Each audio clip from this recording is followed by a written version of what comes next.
Halo guys, nampaknya gerombolan Kim Plus, terkhususnya PKS, mengalami kepanikan yang begitu parah. Terlihat Suswono buka suara terkait dengan apa yang menjadi pergerakan anak Abah, yaitu coblos semua, dan Suswono ini berharap agar anak Abah tidak melakukan hal tersebut, karena dianggap itu adalah bagian dari merusak demokrasi. Lagi dan lagi, Suswono dan gerombolan Kim Plus ini tidak sadar.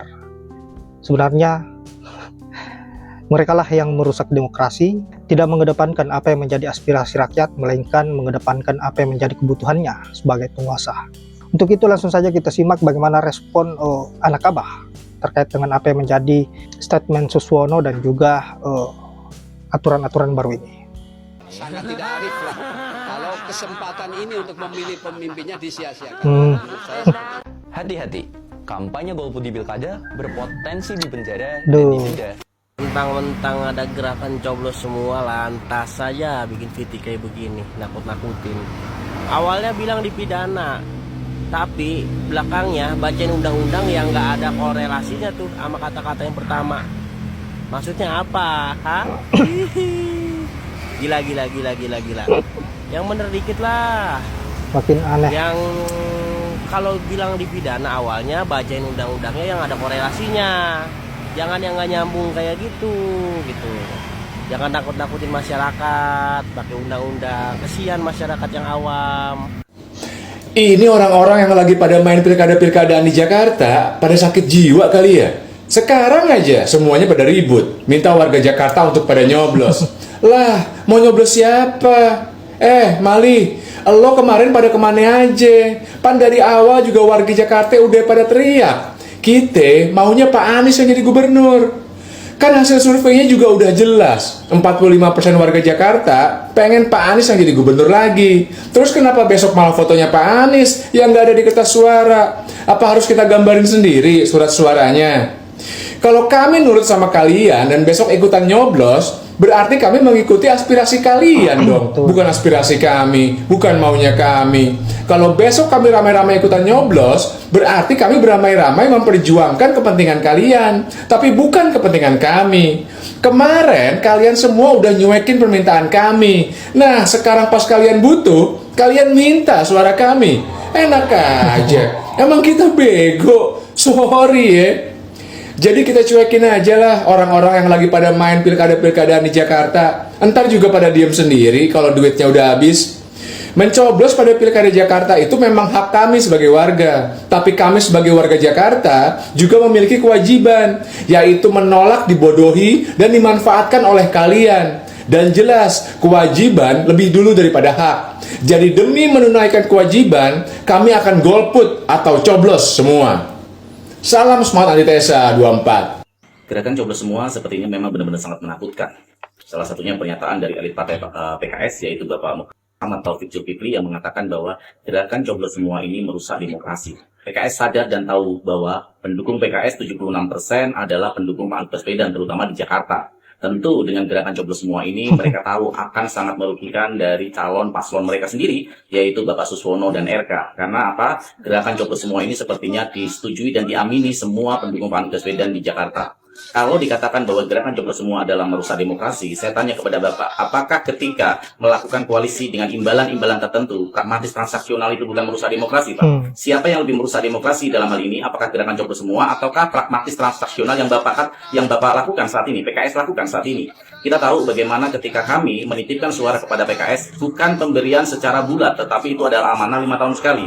Tetapi ketika suara kami Bapak gunakan sebagai bargaining position untuk mendapatkan jabatan dengan koalisi pemerintahan, contoh jabatan menteri atau penggantian uang kampanye Bapak kemarin di Pilpres maupun Pileg, tentu ini sangat menyakiti kami. Maka amanah itu saya cabut kembali dan akan saya gunakan untuk melakukan perlawanan terhadap oligarki partai yang bagaimana mereka mengusung bukan terhadap menyerap aspirasi rakyat, tetapi demi kepentingan elit-elit partai itu sendiri. Jadi gerakan coblos semua saya pikir sesuai dengan Undang-Undang Nomor 7 Tahun 2017 Pasal 284 Junto 515 juga 523 itu dilindungi asal tidak melakukan pemberian ataupun janji terhadap orang yang diajak untuk coblos semua atau golput. Ini juga tidak boleh dilakukan waktu hari H pencoblosan. Ini sesuai juga dengan Undang-Undang Nomor 39 Tahun 1999 tentang HAM, terutama di pasal 23 ayat 1. Coba Bapak baca deh. Jadi, gerakan coblos semua ini adalah bentuk perlawanan kami terhadap oligarki partai maupun oligarki kekuasaan. Biar mereka sadar, jangan mempermainkan suara rakyat. Siapa yang Anda usung harusnya mencerminkan aspirasi rakyat, bukan mencerminkan kepentingan kalian yang penuh dengan pragmatis transaksional. Dilansir dari Gelora News edisi 10 September 2024, PKS sebut gerakan anak abah coblos 3 paslon merusak demokrasi. Ini orangnya yang ngomong. Karena di situ menyebutkan gerakan anak abah, saya izin menanggapi. Yang pertama, saya membenarkan daripada ucapan Bapak ini. Betul, gerakan mencoblos 3 paslon merusak demokrasi. Betul itu. Tapi itu lebih baik daripada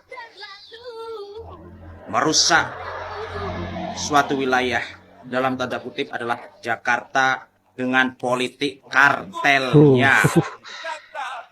Yang kedua, pertanyaan buat Bapak ini, demokrasi itu adalah masyarakat bebas untuk memilih siapapun, termasuk mencoblos 3 paslon itu adalah sebuah pilihan hak konstitusional. Kemudian, pertanyaan lagi buat Bapak ini, apakah selama ini demokrasi kita baik-baik saja?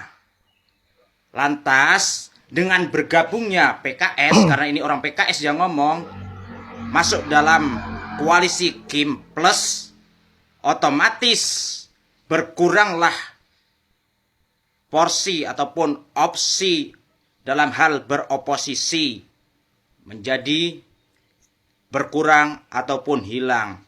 Apakah itu tidak disebut sebagai merusak daripada demokrasi? Terima. Harusnya kamu tahu diri lah, ya kan? Tahu diri lah. Jadi alasan kamu itu yang kamu kasih tahu kepada masyarakat ini nggak masuk akal, ya kan? Mengusung kader sendiri, kan udah diturunin thresholdnya menjadi 7,5%. Kenapa nggak calonin kadermu sendiri menjadi gubernur? Gabung-gabung ke sana, bilang aja kau mau jatah menteri. Pak Ahmad Saihu presidenmu aja udah bilang begitu kan, ayolah ajak-ajak kami lah.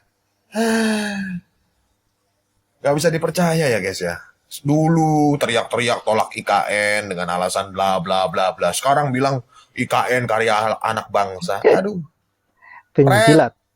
Ya, nggak ada partai Ahlakul Karimah apalah. Semuanya kalau udah kena kekuasaan udah beda lagi ngomongnya. Nanti di luar teriak-teriak lagi. Ya kan? Jadi mereka teriak-teriak itu bukan untuk membela rakyat ya guys, tapi untuk mendapatkan kekuasaan, duit.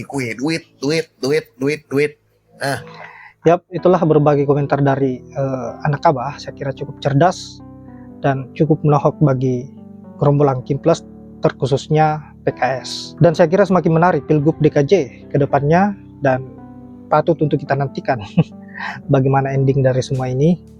Apakah memang anak Abah betul-betul konsisten dengan pergerakannya coblos semua paslon yang ada, dan hal ini membuat gerombolan Kim Plus tentunya berpikir 1000 kali lipat dari biasanya bagaimana agar bisa menaklukkan anak-anak Abah. Baiklah sahabat-sahabat, saya kira hanya itu. Terima kasih sudah menyempatkan diri untuk menonton, dan semoga ada manfaat dari video yang saya akhiri dengan ucapan wallahul muwaffiq ila aqwamit thoriq. Assalamualaikum warahmatullahi wabarakatuh.